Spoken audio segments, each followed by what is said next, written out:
Hello students, अपने पिछले lecture में मैंने आप लोगों से बात की थी किसकी, नंबर ऑफ़ डिवाइजर्स की, कि भी नंबर ऑफ़ डिवाइजर्स और हम फैक्टर करने के हमारे पास क्या क्या तरीके हैं वो हमने उसके नंबर्स देखे थे। सम निकालने के, डिवाइजर्स के सम निकालने के क्या तरीके थे, क्या फॉर्मूला था, वो चीज़ हमने वहाँ पे आप लोगों से डिस्कस की थी। अपने आज के इस लेक्चर में मैं उसी बात को और आगे फॉरवर्ड करता हूँ कि भाई नंबर से रिलेटेड और क्या क्या चीज़ें हम सीख सकते हैं। भाई जो हमारे पास नंबर्स हैं उन नंबर से रिलेटेड हमारे पास और क्या क्या चीज़ें हो सकती हैं। तो नंबर से रिलेटेड हमारे पास किस किस तरीके के इफ़ एंड बट्स हो सकते हैं। या सपोज करो हमारे पास एक क्वेश्चन से मैं स्टार्ट करता हूँ। एक नंबर दे रखा है n इज़ इक्वल टू 2 की पावर 3, 3 की पावर 2, 7 की पावर 5 और 11 की पावर 4। मान लो ये हमें कोई नंबर दे रखा है, ठीक है। अब इसको मल्टीप्लाई करके देख लेना, जो भी है प्राइम फैक्टर आप कर सकते हो, इतनी उम्मीद तो मैं आप लोगों से रखता हूँ। किसी भी नंबर के हमारे प्राइम फैक्टर आप कर सकते हो। अब क्वेश्चन ये है, in how many ways n can be split into two factors which are relative prime to each other. तो क्वेश्चन ये है, number of ways n can be split into two factors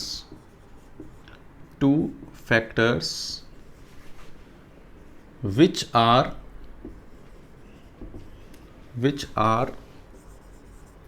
relative prime या coprime, which are relative prime या को prime. Relative prime या को prime दोनों word हमारे पास एक ही हैं। What is mean by relative prime या को प्राइम, कि भाई रिलेटिव प्राइम या को प्राइम से मतलब क्या है। जैसे दो नंबर हैं हमारे पास a और b, कि ये दो नंबर हैं a और b। इन दो नंबर को हम कब रिलेटिव प्राइम या कब को प्राइम बोलते हैं। तो दो नंबर को रिलेटिव प्राइम बोलने के लिए उनका HCF, हाईएस्ट कॉमन फैक्टर या ग्रेटेस्ट कॉमन डिवाइजर, वो कितना होना चाहिए, 1। तो highest common factor HCF of a and b should be 1। तो ये a और b क्या होते हैं, a and b are relative prime, कि a and b are relative prime, कि हमारे पास ये रिलेटिव प्राइम होते हैं। जैसे एग्जांपल के लिए मान लो कोई एग्जांपल है 9, ठीक, और 10, 9 एंड 10। अब 9 और 10 का हाईएस्ट कॉमन फैक्टर, मतलब कोई ऐसा फैक्टर जो इसे डिवाइड कर पाए, वो क्या है, सिर्फ और सिर्फ 1। भाई 1 9 को भी डिवाइड कर सकता है, 1 10 को भी डिवाइड कर सकता है। 1 से बड़ा कोई है क्या, नहीं है। तो 9 और 10 ये हमारे पास क्या है, रिलेटिव प्राइम। रिलेटिव प्राइम या को प्राइम होने के लिए प्राइम नंबर होना जरूरी नहीं है। जैसे 9 भी प्राइम नंबर नहीं है और 10 भी प्राइम नंबर नहीं है, तब भी ये एक दूसरे के क्या है, रिलेटिव प्राइम। जैसे मान लो हमारे पास और कोई एग्जांपल लूँ, 14, ठीक, और 15, 14 और 15। 14 is not a prime number, 15 is not a prime number, but these two numbers are relative prime to each other। इन दोनों का HCF कितना है, 1। इन दोनों का HCF कितना है, 1। तो ये हमारे पास क्या नंबर होते हैं, रिलेटिव प्राइम। अब रिलेटिव प्राइम हमें समझ में आ गया। अब बात ये है कि भाई हमें इस नंबर n को दो फैक्टर में रिजॉल्व करना है। ये जो नंबर n है इतना लंबा चौड़ा, 2 की पावर 3, 3 की पावर 2, 7 की पावर 5, 11 की पावर 4, सही। अब इस फैक्टर को हमें दो फैक्टर में रिजॉल्व करना है, मान लो दिस इंटू दिस, ठीक। और ये दोनों नंबर एक दूसरे के रिलेटिव प्राइम या को प्राइम होने चाहिए। अब देखो relative prime this into this लिख रहे हैं, तो ये जो 2 की पावर 3 पावर है, भाई मान लो ये x मान लेते हैं, ये y मान लेते हैं थोड़ी देर के लिए, ठीक है। अब 2 की पावर 3 है, x के पास ये जो टोटल 3 पावर्स हैं 2 के पास, उसमें से कुछ x के पास जाएंगी, कुछ y के पास जाएंगी। मानते हो कि भाई अगर मैं इस नंबर को this number into this number लिख रहा हूँ, तो ये जो 2 के पास 3 पावर है, कुछ पावर x के पास जाएंगी, कुछ पावर y के पास जाएंगी। भाई ऐसा हो सकता है कि हम इसे लिखें 2 की पावर 1 इंटू 2 की पावर 2। ऐसा हो सकता है कि हम लिखें 2 की पावर 3, 2 की पावर 0। सम ऐसे केस बनेंगे। लेकिन मान लो 2 की पावर 1, 2 की पावर 2 गया, तो इसमें ये भी 2 से डिविजिबल है और ये भी 2 से डिविजिबल है, सही बात। तो इनका जो हाईएस्ट कॉमन फैक्टर है, क्या वो 1 आएगा इस केस में। इनका हाईएस्ट कॉमन फैक्टर 1 नहीं आ सकता इस केस में। हाईएस्ट कॉमन फैक्टर, भाई कम से कम 2 तो आई गया, बाकियों पर डिपेंड करेगा, भाई कम से कम 2 तो आई गया। तो ये वाला जो केस है, इन दोनों के रिलेटिव प्राइम होने के लिए ये वाला केस कभी नहीं आएगा कि भाई 2 के पास 1 पावर इसे मिल जाए और 2 पावर इसे मिल जाए। क्या होगा, 2 की पावर 3 इसे मिले, 2 की पावर 0 इसे मिले। भाई अब 2 की पावर 3 इसे मिली, 2 की पावर 0 इसे मिली, तो इन दोनों का HCF, ये है 8, ये है 1, इनका HCF कितना है 1, हाँ या ना। ये तो होगी 2 की बात। अब मान लो 3 के बाद क्या होगा, 3 के बाद, अब 3 के पास 2 पावर हैं, ऐसा नहीं हो सकता कि भाई 3 के पास 1 पावर इसके पास जाए, 1 पावर इसके पास जाए, वापस HCF 1 नहीं आएगा, ठीक बात। तो ये केस नहीं हो सकता। तो क्या होगा कि भाई 3 की जो जितने भी पावर हैं सारी की सारी, वो या तो x के पास जाएंगी या y के पास जाएगी, या तो वो x के पास जाएगी या वो किसके पास जाएगी, y के पास जाएगी। अब x के पास जाएगी या y के पास जाएगी, हमारे पास भाई किसके पास जाएगी, x के पास जाएगी या y के पास जाएगी, तो या तो 3 की पावर 2 इसके पास होगा और इसके पास 3 की पावर 0 होगा, या फिर 3 की पावर 0 इसके पास होगा और 3 की पावर 2 इसके पास होगा। भाई यही केस होगा इन दोनों में। अब ये केस अगर हुआ मान लो, तो यहाँ पे ये और ये तब भी HCF 1 और ये तब भी HCF 1, भाई ये 8 है और ये 9 है। इसका मतलब रिलेटिव प्राइम होने के लिए ये जो 2 क्यूब है, ये 2 क्यूब पूरा का पूरा x के पास जाएगा या पूरा का पूरा y के पास जाएगा। इसी तरह 3 स्क्वायर पूरा का पूरा x के पास जाएगा या पूरा का पूरा y के पास जाएगा। इसी तरह 7 की पावर 5 ये पूरा का पूरा x के पास जाएगा या पूरा का पूरा y के पास जाएगा। इसी तरह 11 की पावर 4 ये पूरा का पूरा x के पास जाएगा या पूरा का पूरा y के पास जाएगा। तो इसके पास कितने ऑप्शन, 2, इसके पास कितने ऑप्शन, 2, इसके पास कितने ऑप्शन, 2, इसके पास कितने ऑप्शन, 2। तो अगर x into Y ordered pair पूछता तो ये आंसर होता, लेकिन मैंने तो बस फैक्टर पूछे हैं, how many ways this can split into 2 factors. तो जैसे 2 की पावर ये कौन सा, ये एक फैक्टर है, तो इसमें ये भी आ रहा होगा 2 की पावर 0, 3 की पावर 2, 2 की पावर 3, 3 की पावर 0, इन सब में। लेकिन ये फैक्टर तो रिपीट हो रहा है भाई। अगर हम फैक्टर की बात करें, 1 इंटू एन एक फैक्टर, तो n इंटू 1 भी एक फैक्टर आएगा, लेकिन ये फैक्टर तो एक ही है। तो हर फैक्टर इसमें कितनी बार आ रहा होगा, 2 बार। हर फैक्टर 2 बार आ रहा होगा तो हमें क्या कर देना है, डिवाइड बाय 2। हर फैक्टर कितनी बार आ रहा होगा, 2 बार, तो हमें क्या कर देना है, डिवाइड बाय 2। तो 2 into 2 into 2 into 2 upon 2, answer will be 8। कि इसका आंसर हमारे पास कितना आ गया, 8। इसका मतलब हमारे पास कोई नंबर n है, उसे हमने एज ए स्प्लिट इस तरह करना है कि वो दोनों एक दूसरे के रिलेटिव प्राइम रहें। तो एक दूसरे के रिलेटिव प्राइम रहने के लिए n अगर उसमें प्राइम नंबर हैं तो 2 की पावर, भाई जैसे 4 था यहाँ पे, तो 2 की पावर 4 अपॉन 2। सही बात। इसको मैं कॉन्सेप्ट बना के थ्योरी में लिखवा देता हूँ कि कॉन्सेप्ट बना के थ्योरी में किस तरह लिखवाते हैं। जैसे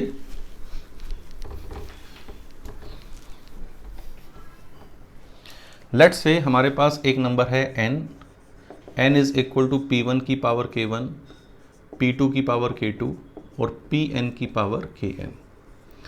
p1 p2 p1 p2 pn all are prime numbers. ये सारे के सारे हमारे पास क्या हैं, प्राइम नंबर्स। कि p1 p2 pn all are prime numbers, k1 k2 kn all are natural numbers. तो n हमारे पास ये दे रखा है। So number of veg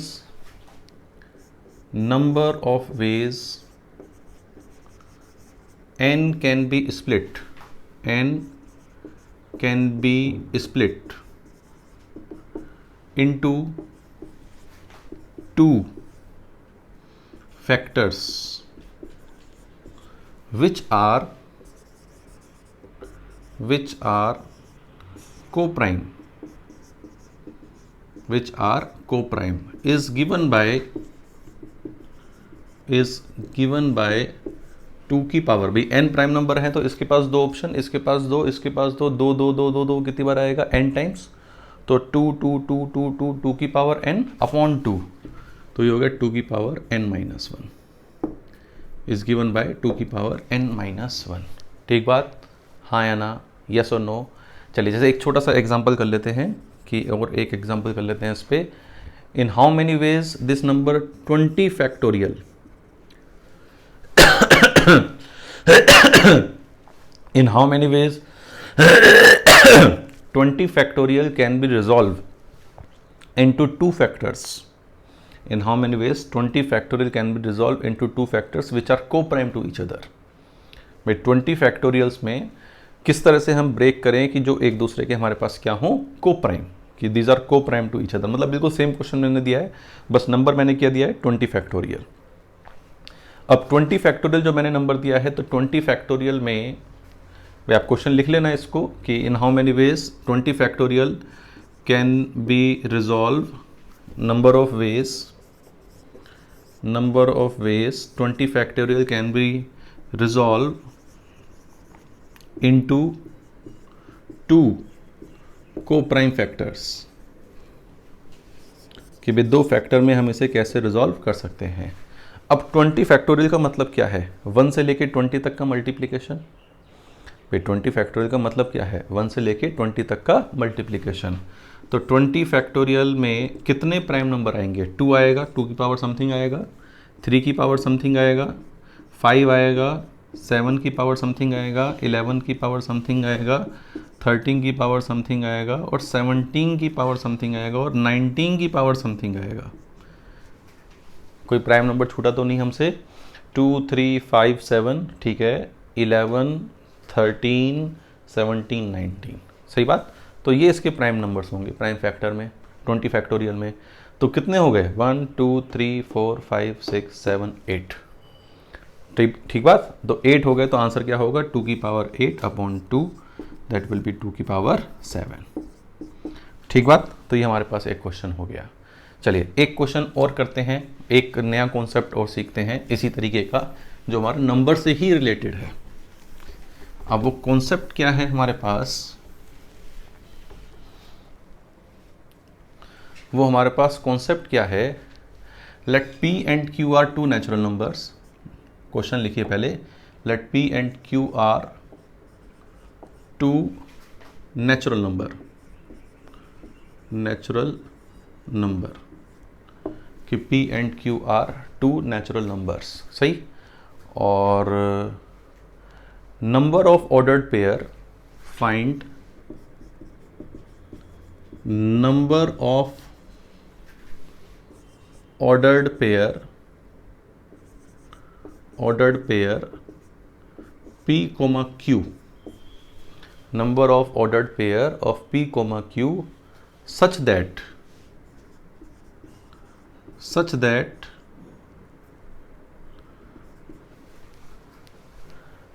that least common multiple LCM, least common multiple LCM of P and Q, least common multiple LCM of P and Q is 2 की power 2, 3 की power 4, 5 की पावर 2, कि भाई इनका जो LCM है, लीस्ट कॉमन मल्टीपल, LCM समझते हो ना, लीस्ट कॉमन मल्टीपल, कि भाई LCM क्या होना चाहिए, 2 की पावर 2, 3 की पावर 4, 5 की पावर 2 होना चाहिए, लीस्ट कॉमन मल्टीपल, ठीक, LCM।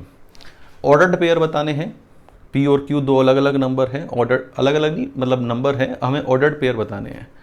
अब ऑर्डर्ड पेयर बताने हैं, जैसे 2 की पावर 2 है, पहले 2 की पावर 2 सोचो कि भाई P और Q के लिए LCM में 2 की पावर 2 आए, LCM में 2 की पावर 2 आए, ठीक है भाई। जैसे ये नंबर क्या हो सकते हैं कि उनका LCM 4 आए, बस ये सोचो कि LCM लीस्ट कॉमन मल्टीपल कितना आए, लीस्ट कॉमन मल्टीपल कितना है, 4 आए।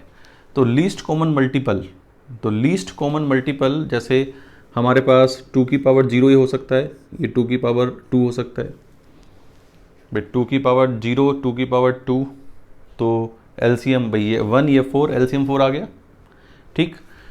इसी तरह ये 2 की पावर 1 हुआ, ये 2 की पावर 2 हुआ, तब भी LCM 4 आ गया, हाँ या ना। और ये 2 की पावर 2 हुआ, ये 2 की पावर 2 हुआ, 4 ये भी 4 हुआ, ये भी 4 हुआ, तब भी LCM कितना आ गया, 2 आ गया, 4 आ गया, सॉरी, तब भी LCM क्या आ गया, 2 की पावर 2 4 आ गया, यस। तो तीनों ही केस में LCM कितना है, 4।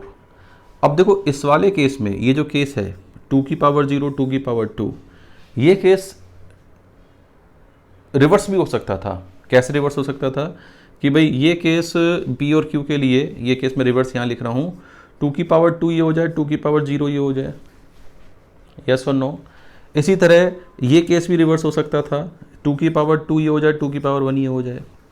तो LCM 4 आने के लिए P और Q, अगर मान लो ये दोनों होते ही नहीं, सपोज करो ये दोनों होते ही नहीं, तो LCM P और Q का 4 आने के लिए P और Q के ऑर्डर्ड पेयर कितने हो सकते थे? 1 4 2 4 4 4 4 1 4 2।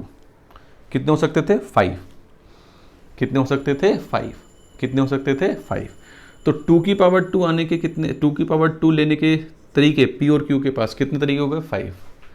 अब जो तरीके 2 की पावर 2 के पास थे वही इसके पास होंगे 5 की पावर 2 के पास। भाई यहाँ पे 2 की बजाय 5 होता अगर, तो क्या फ़र्क पड़ रहा था? तो इसके भी कितने होते? 5। ठीक। अब रही बात 3 की पावर 4 की। अब 3 की पावर 4 में P और Q का LCM 3 की पावर 4 आए, तो 3 की पावर 0 3 की पावर 4, LCM 3 की पावर 4 रहा, 3 की पावर 1 3 की पावर 4, 3 की पावर 2 3 की पावर 4, 3 की पावर 3 3 की पावर 4 और 3 की पावर 4 3 की पावर 4। ये चारों केस जो हैं 4 इंटू 2 होंगे। समझ गए क्यों होंगे? भाई ये उल्टे भी हो सकते थे, लेकिन ये वाला जो केस है वो एक ही रहेगा। सो 3 की पावर के लिए कितने हो गए? 4 इंटू 2 8 प्लस 1 9। तो LCM अगर P और Q का ये नंबर है तो 2 की पावर 2 P और Q पे डिस्ट्रीब्यूट करने के तरीके कितने हो गए? 5। 3 की पावर 4 P और Q में डिस्ट्रीब्यूट करने के तरीके कितने हो गए? 9। सही। और 5 की पावर 2 डिस्ट्रीब्यूट करने के कितने तरीके हो गए? 5। अगेन 5। सही, जो ये 2 के बवाल थे। तो total number of ordered pair, total number of ordered pair कितना हो गया? 5 इंटू 9 इंटू 5, 25 इंटू 9 225। क्या आंसर हो गया? 225। तो ये एक बहुत ही प्यारा क्वेश्चन है जो जेई में आ चुका है ऑलरेडी एडवांस में। ये क्वेश्चन जेई एडवांस में ऑलरेडी आ चुका है। ठीक है, तो इस कॉन्सेप्ट को भी पकड़ना जरूरी है कि वे दो नंबर का LCM, भाई पहले वाले में हमने बात की थी HCF की, इस वाले में हमने बात किसकी की है? LCM की, कि भाई LCM को हमें किस तरह टैकल करना है। ऑर्डर्ड पेयर निकालने थे और LCM को हमें किस तरह से टैकल करना था। सही बात। तो ये हमारे पास क्या था कि P और Q दो नेचुरल नंबर हैं और हमें उनके P और Q के ऑर्डर्ड पेयर बताने हैं। ऑर्डर्ड पेयर में जैसे 1,2 और 2,1 पेयर तो ये एक ही हैं, लेकिन ऑर्डर्ड पेयर में अलग अलग काउंट होते हैं। ऑर्डर्ड पेयर में अलग अलग, इसलिए हमने 2 की पावर 0 2 की पावर 2 2 की पावर 2 2 की पावर 0 को अलग अलग काउंट किया है। ऑर्डर्ड पेयर के लिए क्या करते हैं? ऑर्डर्ड पेयर के लिए हमेशा क्या करते? अलग अलग काउंट करते। तो अलग अलग काउंट किया हमने, तो ये हमारे पास आया भाई 5 इंटू 9 इंटू 5। कितना आया? 5 इंटू 9 इंटू 5, 5 इंटू 9 इंटू 5, ये हमारे पास आया। This will be the answer of ordered pair of P, Q such that their HCF, their least common multiple, what their least common multiple LCM of P, Q is this number, कि वो उनका LCM है। ठीक बात।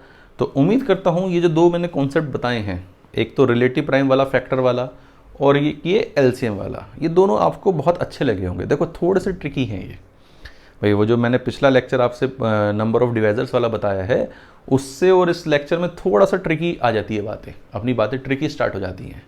लेकिन concept wise अगर आपने इसे ध्यान से देखा है पूरे वीडियो को, तो आपको ये दोनों कॉन्सेप्ट क्रिस्टल क्लियर हो गए होंगे बढ़िया तरीके से।